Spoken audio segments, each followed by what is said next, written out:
Soucieux du moindre détail, il scrute tous les dossiers. Pour lui, l'actualité n'a aucun secret. Alexandre Dubé. L'autre journée, une annonce prébudgétaire du premier ministre Justin Trudeau. Là, cette fois, c'est un fonds de protection des loyers à 1,5 milliard. Mais lorsqu'on additionne tous les milliards à gauche et à droite que le PM annonce dans les jours précédents le budget du 16 avril prochain, bien hâte de voir, moi, l'ampleur du déficit. Dr Gaétan Barrette est un ancien ministre de la Santé. Bonjour, Dr Barrette. Bonjour. Qu'est-ce qui se cache derrière cet effeuillage prébudgétaire-là? Quelle est la stratégie politique? Moi, personnellement, je pense qu'on est exactement dans la même dynamique que François Legault avant les dernières élections. On va envoyer des chèques aux gens parce que on l'a entendu hier. Je ne sais pas si tu as vu Justin Trudeau dans un point de presse dire à la caméra avec beaucoup, je dirais, d'agressivité, là. Hey, regardez bien, là. Les gens s'en foutent d'où vient l'argent. L'important, c'est qu'il ait l'argent. Il a dit ça, là, exactement dans ces mots-là, là. C'est très clair. Alors là, il achète des votes. Et c'est complètement insouciant. Ça veut dire quoi, ça, pour moi? Ça veut dire qu'il lit les sondages. Tu sais, souvent, les politiciens disent, t'as entendu ça, Alexandre? Nous autres, on lit pas les sondages. C'est-tu vrai? Il lit les sondages. Ah, ben... Et là, il voit là que ça baisse son affaire. Il est à un petit peu plus qu'un an des élections, peut-être même moins. Peut-être qu'il va faire des élections anticipées. Peut-être que le Bloc québécois ou le NPD vont pas le suivre dans le budget.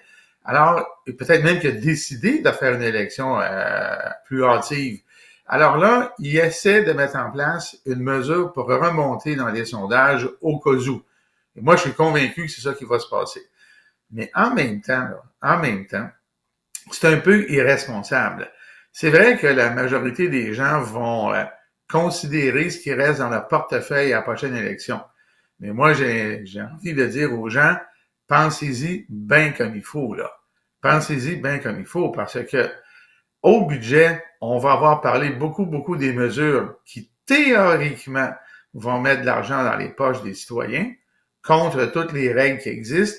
Mais est-ce que ça va être appliqué? Alors là, je dis aux gens, rappelez-vous l'histoire politique de tous les gouvernements provinciaux et fédéraux, là. Quand arrive l'élection, il y a des promesses, et après l'élection, en général, on entend, vous savez, le déficit, les finances publiques sont en mauvais état. On avait fait telle prévision, mais ça s'est pas réalisé. L'économie, la situation mondiale, la situation au pays. Exactement, puis là, on le fait pas. Puis moi, la raison pour laquelle je dis ça, c'est que quand on regarde toutes les mesures qui sont annoncées cette semaine, Alexandre, là, il y en a combien là-dedans, là? Combien qui vont donner des vrais résultats avant l'élection? Essentiellement, aucune. Tu sais, la plus évidente, c'est tout ce qui est le logement, là. Ça se peut pas, là. Ça arrivera pas, là. Si ça ne donne aucun résultat, ça veut dire qu'il est possible à ce moment-là de les abandonner. Là. Ça, c'est très clair. Alors moi, je pense qu'il y a de grandes chances que ce soit ça qui arrive, que ce soit les libéraux ou les conservateurs. Pierre Poilievre, là, y a-t-il quelqu'un qui pense là, actuellement au Québec, au Canada, qui, avec le discours qu'il tient, qui va aller de l'avant avec maintenir en place les mesures que Justin Trudeau met en place. Mais en plus de ça, moi, ce que je trouve fantastique, Alexandre, là, c'est qu'en quelque part, quand je regarde le gros des annonces à date, il est dans quel secteur? Le logement. Qui est responsable de la situation du logement actuellement au Canada? C'est M. Trudeau. Ben oui. Parce que le logement... C'est le pompier pyromane. Exactement. On le sait, là. On s'en est pas occupé vraiment beaucoup dans cet angle-là, mais on s'en est occupé beaucoup en disant au fédéral, arrêtez votre politique d'immigration, vous déséquilibrez la société, vous augmentez la demande, il n'y a pas d'offre, il y a plus de demandeurs de logement, puis ils s'en construisent pas. Tout le monde sait ça, là, c'est des principes que tout le monde connaît, mais lui, il a continué, il est responsable de ça, puis il essaye d'éteindre le feu. Ben, à un moment donné, le monde n'est pas fou, là, puis ils vont s'en rendre compte, puis ils vont servir de bord, puis Alors lui, il fait un pari à très court terme. J'accuse les provinces de ne pas faire leur job, j'envoie des chèques, les gens réfléchissent pas suffisamment et ils pensent que ça va marcher. Ça se peut que ça marche pas. Et on se souviendra, Dr Barrette, là, que la stratégie des chèques, là, on se souviendra le chèque à 500 pièces au Québec. Les Québécois là, ont beau avoir, je me souviens, en dessous de leur plaque d'immatriculation, si on regarde les récents sondages, il est rendu loin le chèque. Hein? Ouais. En tout cas, au Québec, on l'a vu, les résultats dans le dernier budget, là. Puis on voit là, qu'actuellement, là, il y a bien des projets là, qui ne seront pas faits parce qu'il n'y a pas d'argent. Les gens au Québec comprennent là, que faire des annonces pleines de milliards de dollars dans des maisons, ça se construit pas. On est là-dedans, nous autres, là. Ça fait que lui, il emprunte une recette, puis je pense qu'il est en train de la rater, sa recette. Mais c'est sa propre faute. Mais j'insiste là-dessus, là. En quelque part, là-dedans, là, il y a un grand maquillage. C'est un aveu d'échec de ses politiques, notamment en immigration. Tu sais, c'est une cascade. Tu prends une mesure, puis ça a plein d'impacts qui déboulent, là. Ben, ça a été ça au Parti libéral et sa politique d'immigration. Ça nous a amené où on est là. Il veut se relever. Pas sûr que ça va marcher. En tout cas, un matin, je suis content qu'on en parle parce que faut que les gens le voient. À un moment donné, il faut que les gens là, l'entendent de différentes sources. On en est une pour se faire une idée. La démocratie, c'est comme ça, là. À un moment donné, là, moi, j'ai toujours cru à une affaire, puis j'y crois encore, Alexandre. La sagesse populaire, ça existe. Le monde, là, ils comprennent à la condition qu'on les informe. Un matin, on fait ça. Alors, M. Trudeau, cher membre du Parti libéral, messieurs les conservateurs, regardez, nous voyons clair. Alors, peut-être que vous devriez changer vos cassettes, là.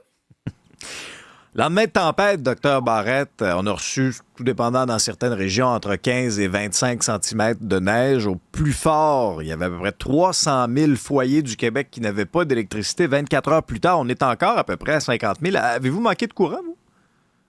Moi, j'en ai pas manqué, c'est drôle, hein, parce qu'il y avait eu, il y a un mois à peu près, là, il y avait eu un petit événement de rien du tout. J'en avais manqué pendant quasiment 24 heures. En ville, en plein milieu de l'île de Montréal. Puis là, j'en ai pas manqué. Par contre, ça m'a bien surpris parce que la neige est là, puis je reste dans un vieux quartier, moi, où il y a bien des arbres. Et pas la nuit passée, mais la nuit d'avant. Écoute, j'ai quasiment pas dormi de la nuit, pas parce que ça m'inquiétait. Mais les branches autour de ma maison étaient tellement penchées avec le poids de la neige que les branches frappaient sur la fenêtre de ma chambre. Ah oui, hein? Fait que là, ça claquait toute la nuit. Je me suis dit, bon, on va manquer d'électricité ou une fenêtre qui va péter. C'était juste à un moment donné, je me suis dit, une fenêtre qui va péter parce que les branches étaient tellement lourdes, ça frappait tellement fort, puis bon, il n'y a rien qui est arrivé de ça, à ma grande surprise. Ouais, moi, voyez-vous, j'en ai manqué pendant quelques heures. Mais est-ce que c'est normal qu'au Québec, qu'on soit nerveux dès qu'il tombe?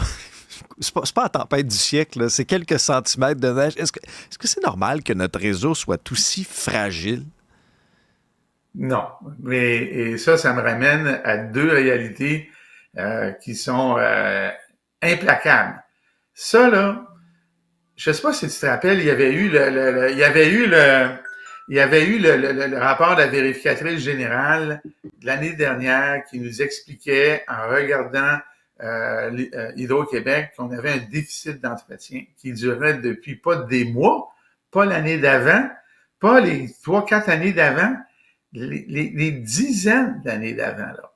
Alors, moi, là, ça m'avait fait encore une fois réaliser, parce que ça, je l'ai toujours réalisé, là, j'avais réalisé que au Québec, on souffre dans le secteur public, parce qu'Hydro-Québec, je comprends là, que c'est un organisme paragouvernemental, mais c'est quand même public, là. On souffre d'une maladie grave et chronique, qui est le déficit d'entretien dans tout ce qui est public. Tout, là. Quand on regarde ça, là, hein, la vérificatrice générale, elle nous dit, Hydro-Québec fait pas sa maintenance, ça coûte des milliards. Là, après ça, on se tourne la page, puis on dit, regardons ça. Ici, quand on regarde le budget, là, ben, on constate qu'il y a un déficit d'entretien dans les écoles. On tourne la page. Il y a un déficit d'entretien dans les hôpitaux. On tourne la page. Il y a un déficit d'entretien dans les routes du Québec. On tourne la page. Ben, regarde, c'est pas compliqué. À chaque fois que c'est public, il y a un déficit d'entretien. Or, quand on dit public, on dit politique. Alors, est-ce que le politique, la politique fait sa job.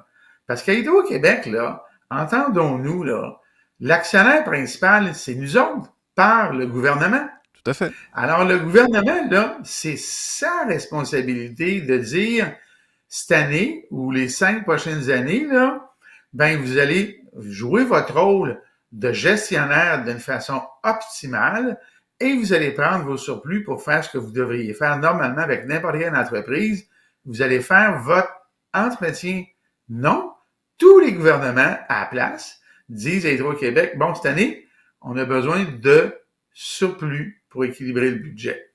Bien, la conséquence de ça, c'est les pannes à répétition et la facture qui augmente parce que ce qu'on ne fait pas avec le budget courant, bien, on est obligé de le payer plus tard quand les problèmes arrivent, mais avec une facture qui est plus grande. Et qu'est-ce qu'on voit à Hydro-Québec maintenant? Bien, c'est un plan de 50 milliards de dollars, ce qui est énorme pour faire de l'entretien qu'on aurait dû faire. Et on le fait pas. Ça fait que quand on parle de la fameuse histoire, Alexandre, de c'est quoi la poule, c'est quoi l'œuf qui arrive en premier, ben moi je dis c'est l'État, c'est la politique. Et en quelque part, la politique a un dommage collatéral qui est pour des raisons purement électorales de budget, on fait pas ce qu'on a à faire, on pèle par en avant. Et qu'est-ce que ça fait, ça, Alexandre? Ça crée un retard tellement grand qu'à un moment donné, on peut plus le rattraper. Ça fait que là, avec la conversation qu'on a, on se demande pourquoi, dans certains secteurs, les services sont pas à la hauteur. Ben, à Ottawa, au Québec, dans toutes les provinces, parce que la politique, elle est ce qu'elle est, on prend des décisions qui sont pas les bonnes à long terme. Est-ce qu'on peut renverser ça? Ben oui. Mais est-ce que la population le veut? Je ne sais pas. Mais il y a une chose que je sais, par exemple, c'est jamais un enjeu électoral et il n'y a pas un parti politique qui va arriver devant la population et dire dans une campagne, « Hey, mon programme, là, c'est de bien gérer l'État et ses services. » Jamais. C'est toujours des promesses. C'est pas assez sexy. En plus, les promesses, imagine-toi donc, évidemment, ils ne se réalisent pas tout le temps. Mais Dr Barrette, parti comme ces partis-là, M. Trudeau qui empiète constamment dans les champs de compétences, il va peut-être nous faire une annonce sur Hydro-Québec dans les prochains jours, on ne sait pas? On sait jamais, mais en tout cas, d'après ce que je comprends, il va en avoir encore, c'est le 16, là, le budget qui va être annoncé officiellement. Ben, tout va avoir été annoncé avant, puis il va rester juste le déficit. Puis le lendemain du budget, qu'est-ce qu'il va faire? Il va répéter ses annonces. Écoutez, on vous a annoncé telle affaire, c'est bon, hein? Puis là, on ne parlera plus du déficit, sauf que le déficit va être là. Et les deux, après une éventuelle élection, ben, ils vont se trouver la raison, mais les finances publiques sont pas en bon état, on peut pas aller jusqu'au bout, ou il faut retarder le déploiement, la mise en place des mesures. Retarder, on connaît ça, hein? Oui, puis on n'aime pas ça. Dr Barrette, merci beaucoup. Merci, bonne journée.